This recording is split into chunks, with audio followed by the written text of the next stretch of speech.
সে হুমকি দিতে চেয়েই সে নিজের কথা নিজে বলে দেয় যে ওই স্বরাষ্ট্রমন্ত্রীর টাকা পাচার করে সে ওই ফজলে রাব্বি ছিল ডেপুটি স্পিকার।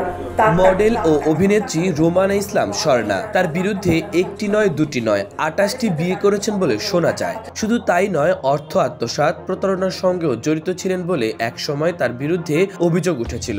সব মিলিয়ে এক পর্যায়ে ধরপাকড়ের মধ্যে ছিলেন এই অভিনেত্রী।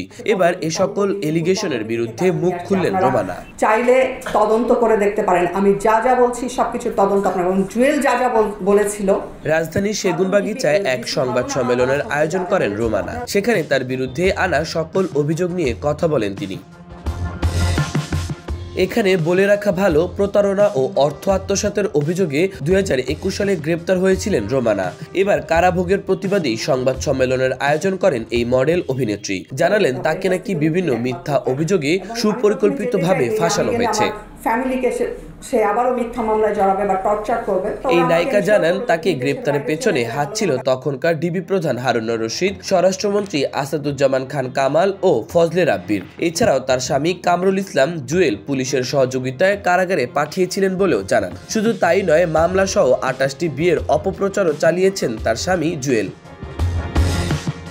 রোমানা স্বর্ণা বলেন, তাকে যেভাবে মিডিয়ার সামনে উপস্থাপন করা হয়েছিল সেসবেরও কোনো প্রমাণ দিতে পারেনি জুয়েল। ২০১৯ সালে যখন আমার ক্যারিয়ারের সুসময়, তখন জুয়েল বিয়ে করেন। জুয়েল তার দ্বিতীয় স্বামী। আগের বউয়ের কথা গোপন রেখে তাকে বিয়ে করেন। এসব জানার পর দাম্পত্য জীবনে নেমে আসে অশান্তি, নির্যাতন।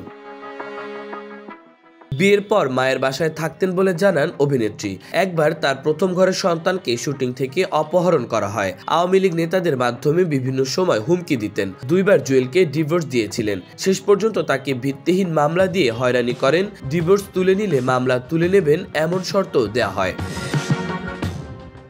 স্বর্ণা বলেন, সাবেক ডিবি প্রধান হারুন জুয়েলের অপকর্ম করতে সহযোগিতা করতেন। তাই উপায় না থাকায় একটা পর্যায়ে সমঝোতা করে মামলা তুলে নেই। প্রথম ডিভোর্সের পর কিছুদিন ভালো গেলেও দ্বিতীয়বার ডিভোর্স দিলে আমাকে আটকানোর জন্য মিথ্যা মামলা দেয়। সেজন্য আমাকে গ্রেপ্তার করানোর জন্য ডিবি হারুনকে মোটা অঙ্কের অর্থ দিয়েছিলেন বলে জানতে পারি। ১.৫ মাস জেলে থাকার পর ডিভোর্স দিতে পারবো না, সেই শর্তে জামিন করান।